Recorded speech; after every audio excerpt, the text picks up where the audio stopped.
So to begin, instead of looking at a slide deck, we're going to come here back into my terminal. And now I know that many of you might not be familiar with writing code or writing, we'll even say commands into a terminal. And what I will say is, one, it is a great skill to pick up. Your understanding your terminal, your command line on your computer is an incredibly flexible and powerful tool, and it will be useful to you in your research today. It will be useful to you in any job that you take on tomorrow as well.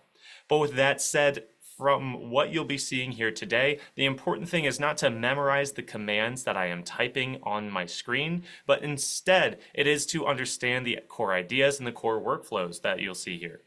And the reason for that is whenever you are working on a particular project, if I'm using the terminal, you should know that there are many point and click or graphical user interface tools that will help you accomplish the exact same thing. And so without any further ado, let's talk about the code or the project that we have here. First, I want to show you all of the files that I have in my current working directory. You see that I have a Python script here called .counter.py. I have a folder called images, and inside of that folder I have a JPEG or an image file called dots, and then I have a pixie lock and a pixie toml file. Now these two files will be a little bit out of scope for today, but from what I'll tell you that it's just here to manage and make sure that I have installed the correct versions of all the packages to make this demonstration work. But let's take a quick look at this JPEG, and then I'll tell you a little bit about the premise of the project that we have here. So I'll take a quick look at our dots.jpg, and you can see here that I simply have an image that is full of brightly colored dots, specifically red, yellow, and green dots here. And as part of my work, well, maybe I have to count these dots. I need to figure out how many red dots there are, how many yellow dots, and how many green dots. And this can be very similar to counting stars in a photo or even counting cell cultures on a petri dish. And so what we don't want to do, for the same reasons that we discussed yesterday, I do not want to sit here and manually count these. And even if I have 5,000 images to count, I should absolutely not split those 5,000 images up and give them each to 5 different people to count manually as well. Because there's going to be issues, or there's going to be disagreements with how they are counted or what quantifies as what color.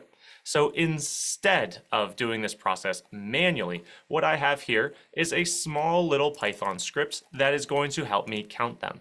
Now, the contents of this Python script is not important. It's only about a 70-line script, so it's fairly straightforward and fairly easy. And so all I need to do is invoke my Python from my terminal here. I'll pass it the actual script that it needs to run, and then I pass it the image that it needs to count dots from. And when I run this, it'll just take a couple of seconds here, and you can see that we have an estimated 10 red dots, 39 green dots, and 31 yellow dots. And this is fantastic because I think this number sounds pretty accurate. In fact, I've even built in a way for us to verify whether or not the algorithm we're using is successfully classifying the red, yellow, and green dots here. And you can see in this output now that I have the original image in the top left, I have the red dots counted in the top right, the green dots counted in the bottom left, and the yellow dots counted in the bottom right. And just from a quick visual check, everything is looking as it should to me. There's 10 red dots, 39 green, and 31 yellow dots. So normally I would be very happy with the performance of the script, and I would probably run this on the rest of the 5,000 supposed images that I would have. But one thing that I am noticing is these titles on these charts, they're all center aligned, and let's be honest, center alignment is for wedding invitations, not necessarily data visualizations. So instead of center aligning them, I want to make a very quick change. I just want to left align each of these titles here. And so what I'll do is I'll open up my Python scripts, I'll find the lines of code where I set the title, and then I'll add lock equals left to make sure that I left align each of those titles here. And you'll see I'll start writing this here. And all of a sudden, I don't even know what happened. My editor died. Maybe my computer restarted here. And now when I go to try and run this code, I see an error now. So now we've encountered an error.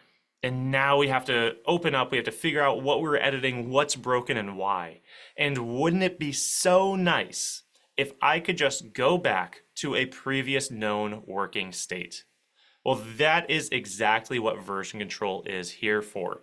So instead of me necessarily opening up this script again and continuing where I left off, let's go ahead and reset this a little bit. I'll show you that this I've now restored our working states, but I did have to make a bunch of line edits to undo the changes that I had previously done. We still have our centered titles here.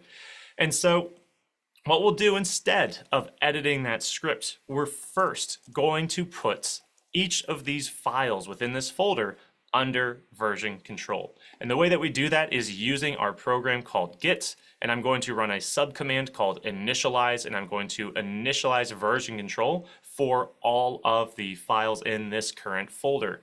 And when I do that, we'll very quickly see that I have the ability now to run other commands through my version control system through git. The most important command, or probably the first command you'll probably want to check out, is the git status command here. And what git status is telling me, it's telling me that there are no commits yet. And remember yesterday, our commits are just a synonym for a snapshot, meaning Git has not yet logged a copy of every single file that we have in this directory here. In fact, Git is telling me that I have untracked files, meaning files that are not yet part of its version control history. And specifically, my .counter script is not under version control, my images folder is not under version control, and neither are these Pixie files. And so what I'll go ahead and do is I will add all of these files to be tracked under version control. And the way that we do that is you can even read the command here, use git add to begin tracking these files. So I'm going to use git add with a dot to say add every single file in my current working directory and below in order to add it into my version control. Now there is one more step that we need to do here. Now that we have told Git we want to add everything into version control, Git is going to then ask me, are these all of the things that you want to actually create a snapshot with? And it's just kind of one final verification, one final step for us to do here. We're supposed to inspect this output of our git status command and say, yes, we wanted to be tracking this file. Yes, we want to be tracking this file, so on and so forth.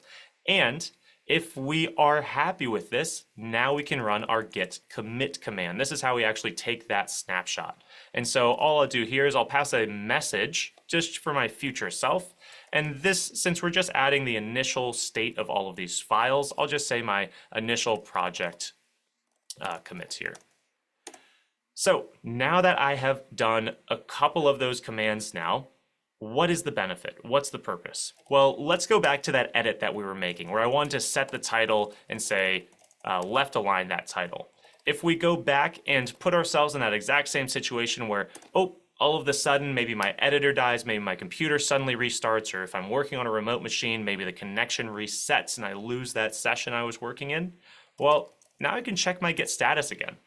And you'll see that my git status is telling me, as compared to the most recent snapshot you took, you only made changes in one file, and that's the .counter.py file. And now I can use the git diff command, and I can say, well, what are those changes? And the git diff command will say, well, there are 2 line changes that you made while editing your most recent file as compared to the last snapshot that you took. You deleted this line and you added this line. And that's how Git will track some of these edits here. And so we can very easily see that this looks like a complete line of code, whereas this does not. And so I could go in and I could pick up right where I left off in order to fix the error that has been introduced. Or if we take a look at our git status, you'll see that it gives me 2 options here. If I like the changes that I currently have in my .counter.py file, I can add that file, and then of course I can commit it just like we saw previously, and I can continue moving forward here. However, since this change has not yet been saved, it hasn't yet been committed, I also have the option to restore that file to discard those changes. And so if I say, you know what, I don't even remember what I was working on here. I just want to go back to my last known working portion. I want to throw away the changes in my .counter.py file. I can use that git restore command, and I can pass the file I want to restore to the previous state. And all of a sudden, this script will work again, but of course we will have our center aligned titles here. And so that is one of the large advantages of Git. In fact, it is such a large advantage that it's not even limited to just these small line changes. If in fact I accidentally remove the .counter.py script here, we'll see, I promise you, that that file is gone. I spent months working on that file. Not actually, I spent months working on that file and it's now gone. I accidentally deleted it right here in front of you all. You'll see that if I go to run my previous commands, Python can't find that .counter.py file anymore. And so now we're thinking, what have we done? Well, thankfully, it is under version control, and deleting a file is just another change for us to add on top of our version control history. And so if I want to keep this change, the change being the deletion, I can of course use the git add and git commit commands. But if I want to undo that change and say, I want to undo the deletion of that file, I want to bring it back to its previous state, well, I can use the git restore command. So I'll go ahead and do that. And we'll see that now that I've done that, that script file, that .py file, has now been returned to me. And I can even go ahead and show you, we still have our center aligned titles here, so everything is working perfectly. So let's go through and let's actually successfully set our title. We're going to left align this finally. And we'll do that here, we'll do that there, just like this. And we'll verify now that this actually works. So let's take a quick peek and see for ourselves if we have our left aligned titles. It looks like all of the titles have been successfully left aligned, and so I'm quite happy with these changes. And since I am happy with these changes and my program is working the way I expect it to, I'm probably ready to make my next snapshot. And so what I'll do is I'll go ahead and I'll add my .counter file to my staging area in Git. I can check my Git status to make sure, okay, if I make a commit right now, this is the only change that will be included in this new snapshot, which I'm happy with. So I'll go ahead and use my git commit command. And now I'm going to add a little metadata to my code, a little message for my future self saying, in this snapshot, I left aligned my chart titles here. And now we have made our second commit. And what I can do here is I can use a new command. I can use the git log command. And what this does is it shows me this entire history that I'm starting to create here. Now it goes from my most recent snapshot at the top to my least recent snapshot at the bottom. So you can see here that I have my left aligned chart titles as my first snapshot. That's these first 5 lines. And then the next 5 lines are my initial project commit. And you'll see that each of these snapshots has a unique identifier composed of seemingly random numbers and letters. And these are what we call commit hashes. This is a way that you can actually go back and view what the project looked like at this particular state in time. So if I wanted to go back and see, well, what did my project look like before before I left align my chart titles, I can actually use this identifier here to be able to time travel in that capacity. But we have a couple of things to get through because right now I'm missing a few very important files that we talked about yesterday. In fact, I'm missing a README to tell people how to use my project and what it does. In fact, I'm missing a citation.cff file if I want this work to be citable. And also I'm missing a license file because remember, without a license, your work cannot be reused by others because they have to assume that it's copyrighted and has no permissions. So let's go ahead and add each of those files. I'll start with the README file here, and so I'll open up a readme.md. Now, a README, as we talked about yesterday, is going to be composed of a couple of things. We're going to have a title, we're going to have a description, we're going to have some installation guidance, and then maybe we'll have even some examples. I probably even put the examples after the description above the installation like this. And you can even include other notes, things like some basic contributing guidance or some testing guidance if you would like as well. But it's a good README at the very least should include these 4 elements. So let's go ahead and use the markdown that we learned in our Jupyter Notebooks yesterday to add a title. I'll call this program our .counter program. And for a description, we'll say that this program, and I'll even say the specific file name, so that's our .counter.py here. And instead of parentheses, I'll use our backticks so it renders nicely. This program, .counterpy, counts the number of red, yellow, and green dots in any image file and I'll hedge this a little bit, in any image file that is supported by OpenCV2, because that is the underlying image library that I'm using for this particular project here. And then, with our description out of the way, we can now get to some examples. So, for our examples, the best way to come up with an example is probably to provide your end user with something that they can copy and paste. And so I'll go ahead and I'll create a little code cell here surrounded by triple backticks. Any text that I type in here is going to be interpreted as actual code. And the two letters here, SH, just imply that this is shell script code, or code that you should be able to copy and paste into your terminal to have it run. And so the command that I was running here was the python.counter.py, and I believe the folder here was image/dots.jpg, just like this.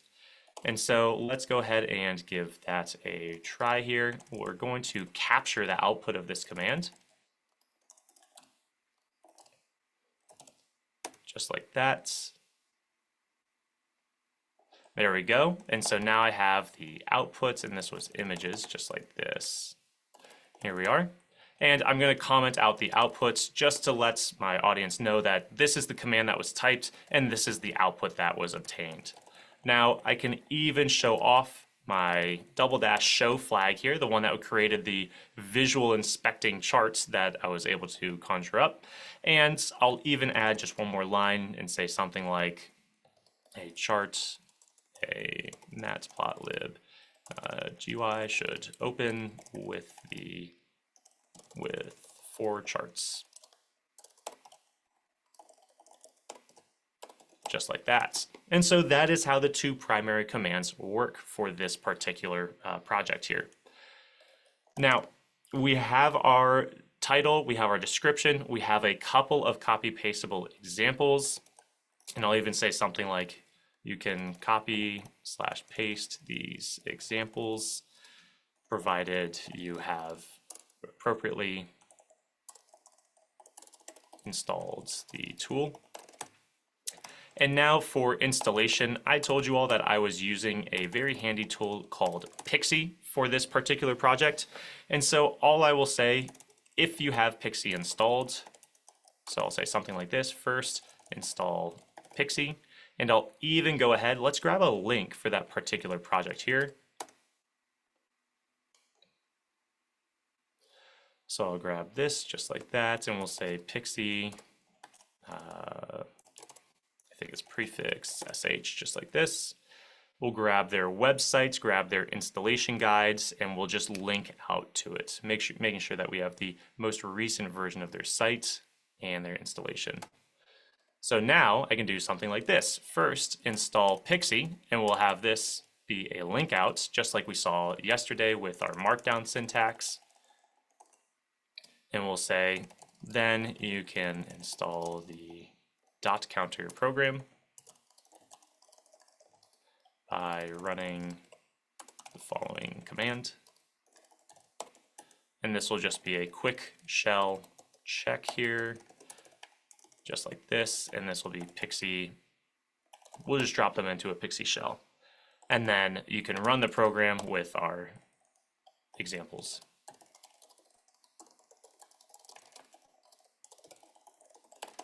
And there we go. There is some very easy to follow installation guideline. The thing that I do really like about Pixie, it's going to be platform independent for the most parts, provided all of the packages that you're using are also available cross-platform. So here we have created a fairly nice README with a nice outline here. I'm happy with this README, so we'll go ahead and wrap that portion up, and we'll start shifting gears into adding our license file. But we do have a couple of questions that I want to get to before we move on to the license file. Now, there's going to we have a question just about a couple of resources for coding. I would be more than happy to paste in a couple of resources when we wrap up or during our very next tea break. And I will also be sharing the source code. Don't worry, we'll be pushing this up to GitHub here together. And then I'll share that GitHub link with you. And I will say the order of the README is not necessarily important. If you want to put the installation above the examples, that is completely fine. Especially if by the time you're working on your project, you're working on the README at the same time and things don't happen necessarily in the order that I described. You're absolutely free to reorder those things. Of course, I would put the title and description at the top no matter what, but then the rest of it can follow how you think the project would be best fit. But let's go ahead and we'll go back to my web browser here. I'm going to grab a license. Yesterday I showed you choosealicense.com, which is a very simple website for helping us select a license specifically for software or for open source code. And that is because each of these licenses mentions something about actually entailing or disclosing the contents of the code itself. Other licenses will not be geared toward this. So if you're thinking about a Creative Commons license or some other type, then it would not be appropriate to use for software or code. So I'm going to choose the MIT license. It's fairly straightforward. We talked about it yesterday, so it's already familiar and should be fairly fresh in our minds. And it's this easy to add a license to your project. I'm going to copy the license text here. I'm going to go back to my repository that I had started. I'm going to create a file called license, and I'm just going to paste the contents of the license. I now just need to quickly swap out the year for the current year, and then the full name for my full name. And there is my MIT license added into my project here. Now, if we check our Git status, we'll see that we have two files that my version control system is telling me we haven't yet started tracking anything. We haven't yet started tracking our license file, and we haven't yet started tracking our README file. I'm going to wait until we have our very final file, that's going to be our citation file, for us to make a new project snapshot here. So let's go back to the web browser. We're going to create a citation.cff file. And the easiest way to do that is to go to the citation file website, and I'll paste this link in the chat just so you have it handy. And then once you are here, we're going to use the citation.cff initializer. So I'll go ahead and link you directly to the initializer in case you want to follow along there. But to get to the initializer, I'm just going to click on the create CFF file here in the top right, and then I'm going to go to the CFF init website and finally click create one last time. And this will bring me to a web form that I simply need to make my way through. This is very similar to what we were doing with the registered report yesterday, or the pre-registration yesterday, where we just went through a quick web form. This is going to be much less detailed, since all we're doing is providing metadata for somebody to create a citation for this particular project here. So I'm creating a software. I will call this software.counter here, and I don't have a personalized message, so I will leave that blank. You can see that as I fill out each of these fields, this live preview here on the right hand side will begin to update itself. I'll click next, and I will add an author. So I'll add myself here. So my given name, Cameron, my family name, Dell there, and we'll add my email, just like this. We'll add my affiliation, which will be my company affiliation here, and then we'll have my ORCID, and I'm always forgetting my ORCID, so I'll quickly just grab it from my web browser there from the last time I looked up my very own profile. And with this being done, I'll just double check that this ORCID is indeed mine and not somebody else's. And yes, this does look like my ORCID profile here, so I'm happy with this particular entry for the author. I'll click done. Now, if I had other people I was collaborating with, I could absolutely add more peoples or more entities here, but we'll go ahead and click next to continue making our way through. Now, we have the ability to add an identifier. An identifier is going to be something like a DOI, a digital object identifier, that we talked about yesterday. So this will be our permanent link on the internet back to a particular resource that is related to this project. Now, I don't have a DOI for this particular project, so we can skip this identifier for now. We can always add it in later, because all you're seeing here is that this file is just being built up by adding text to it. So even if I add this file in its current state to my project, I can always go back, I can create a new one of these, or I can edit that file, adding in a line to add a DOI to a particular resource. Are there related resources? Well, there is no code repository. There's no GitHub repository for this particular project yet, so I'll leave that out. There's no landing page or any artifact repository, so we can skip each of these now as well. I can also add an abstract here. Now, I don't have a formal abstract, but at the very least, I have what was in my README, and so maybe I'll go ahead and I'll just grab that, and I will add it into my citation.cff file, just like this. And we can have our abstract. Of course, I would say in terms of these files, the abstract is one of the lesser necessary components. You can even see it's optional here. We can even add keywords, search terms to help the findability of our project here. And so I might do something like image processing and dot counting here. You can add things like the programming language. I don't think that's terribly necessary, but having a little bit more discoverability never hurt here. I'll click next, and now this is a very interesting piece. Our citation file is asking us to include the license in it. And so what we should do here is one of two things. We can either opt to not add the license into the citation.cff file and just say, if you're going to use a license, there's one in the repository. You should absolutely check that out. Or two, I should be very careful to make sure that the license I specify in my citation file is the exact same as the license that I have included in my repository here. So I added the MIT, just the base MIT license. So I'll go ahead and select the MIT license here. And you can see that it added a line for the license in this metadata file here. Now, the final couple of prompts here are going to ask me, is there a specific version or commit that string of unique characters that we saw earlier that we want to point towards? And the answer for that is no. We just want this metadata to apply to all versions of the code that I have written. So we'll go ahead and skip that. And there are no extra fields that we want to add, but of course, if you have your own custom fields, you can absolutely add them here. So click next. And now we have our final version of our citation.cff file. I can either download this file and then add it into my repository, or just like we did with the license, I'm just going to quickly copy the text inside of this preview here. I'm going to go back to my project file here, and we'll open create a new file called citation.cff, and I'm going to paste the contents of that citation file that I just created online here. Now, with this done, I have three brand new files. I have my citation.cff file, my license file, and my README file. And so now I am feeling pretty good about sharing this code. I know that somebody's going to be able to come to this GitHub repository. They're going to know what the tool does. They're going to know how to install it, how to use it. They're going to know that they are legally allowed to use it because of my citation. And if they do want to cite me, they can absolutely come up with something akin to a citation based on the metadata I supplied.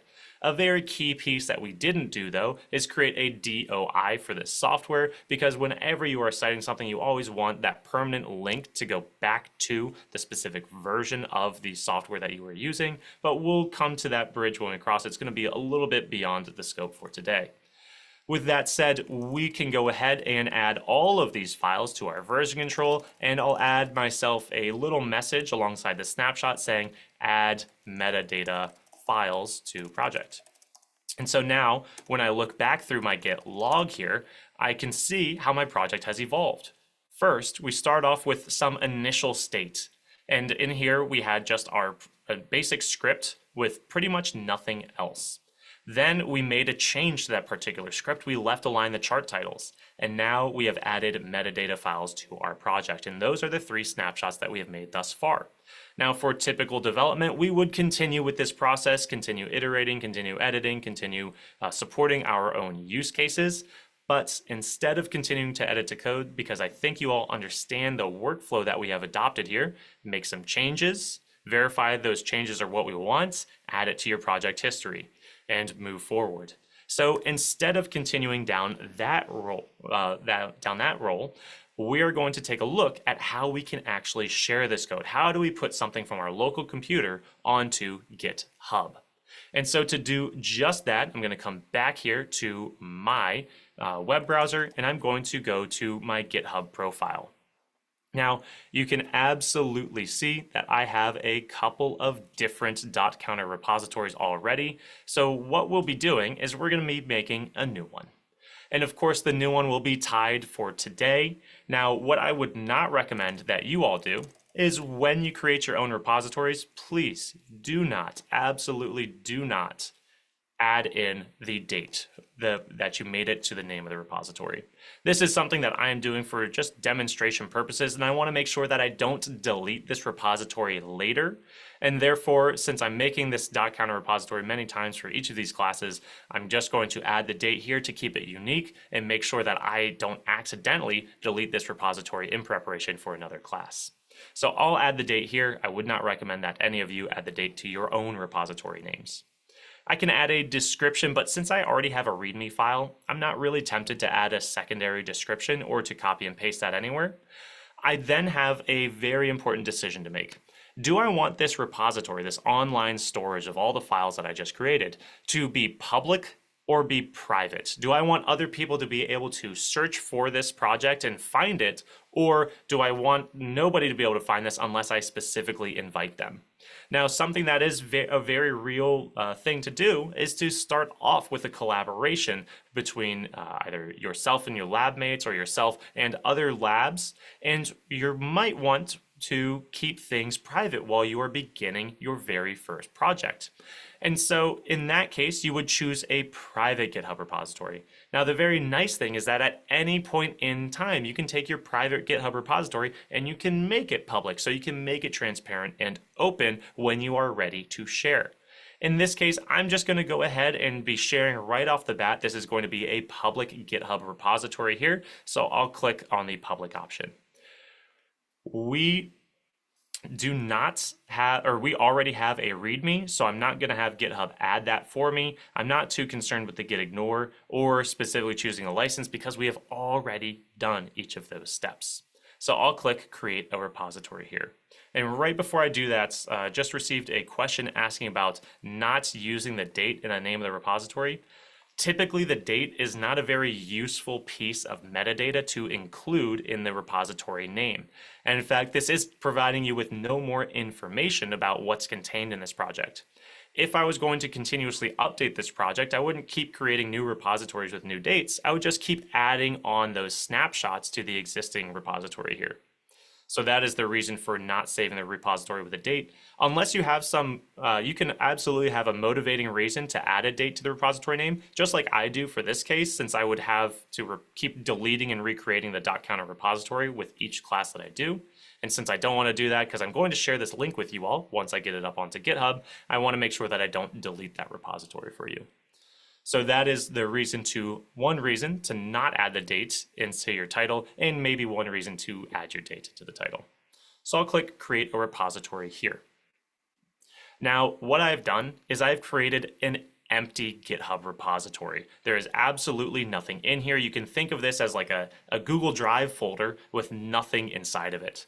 And what I need to do now is I need to synchronize my local file, my local folder, I should say, with my online folder, or synchronize my local Git repository with my remote GitHub repository.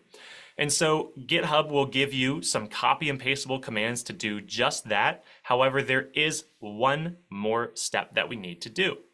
It would be terrible if just anyone on the internet could come along and make changes to my online backup. What if somebody could come into your Google Drive folder, or one of your folders on your Google Drive, and start opening files and making edits and making changes, and you're sitting here wondering, why did my files change?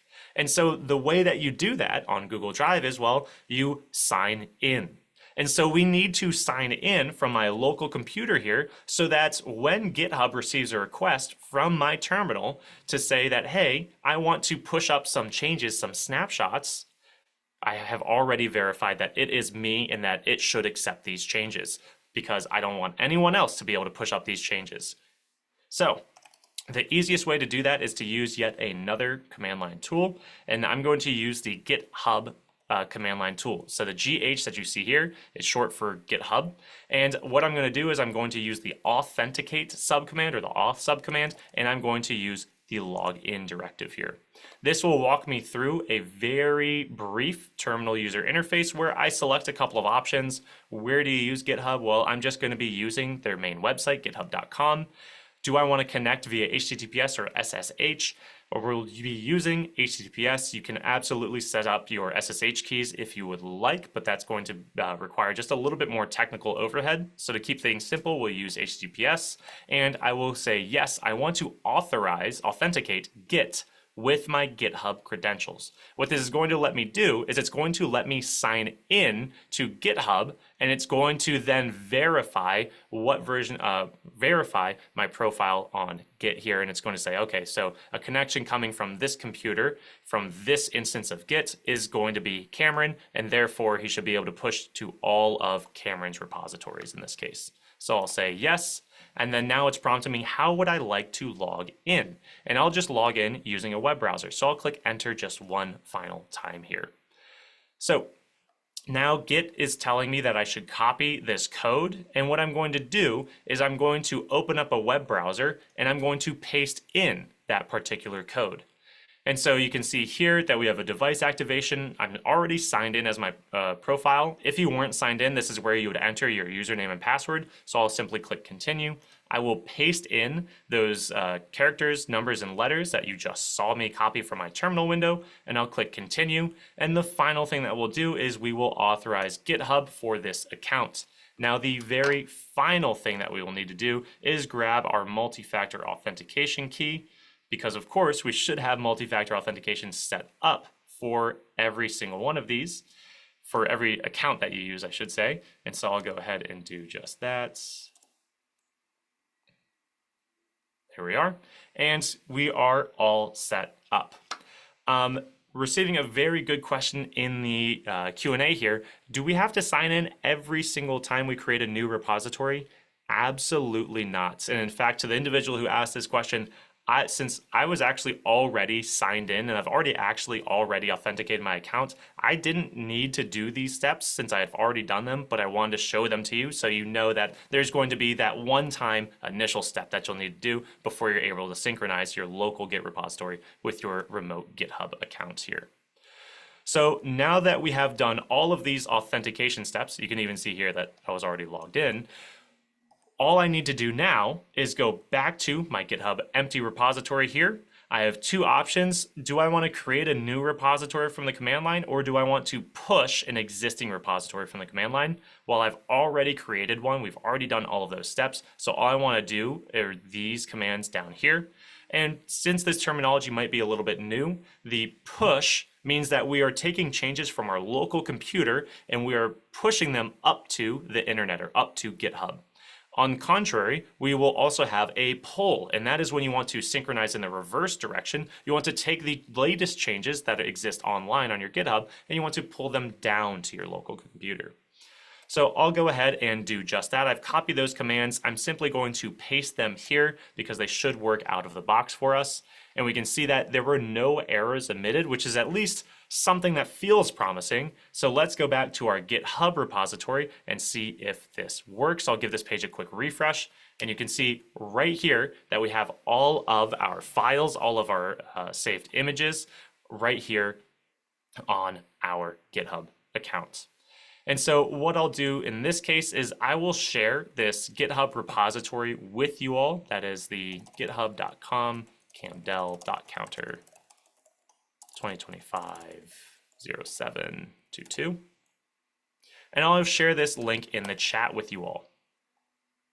And now you have access to the source code that I had just written and just shared. You can browse, you can peruse it, you can fork it if you would like and do something with it because the license is fairly flexible.